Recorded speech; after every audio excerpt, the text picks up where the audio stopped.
السلام علیکم ورحمۃ اللہ وبرکاتہ۔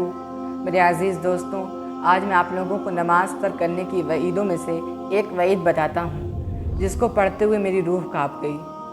آپ صلی اللہ علیہ وسلم سے نقل کیا گیا ہے کہ جو شخص ایک وقت کی نماز جان بوجھ کر قضا کر دے اور چاہے اس کو بعد میں پڑھ بھی لے، لیکن اپنے وقت پر نہ پڑھنے کی وجہ سے اس کو ایک حق جہنم میں جلنا پڑے گا۔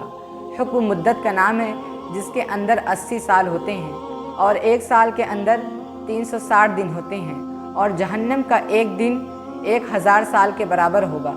اور اس طرح سے حساب کرنے پر، کیلکولیٹ کرنے پر معلوم ہوتا ہے کہ ایک وقت کی نماز کو ترک کرنے پر ہمیں اور آپ کو 2,88,00,000 سال تک جہنم کی آگ میں جلنا پڑے گا۔ میرے عزیز دوستوں، ایک وقت کی نماز ترک کرنے پر اتنا بڑا عذاب ہے، اور ہم نہ جانے کتنے وقتوں کی نماز کو یوں ہی ترک کر دیتے ہیں۔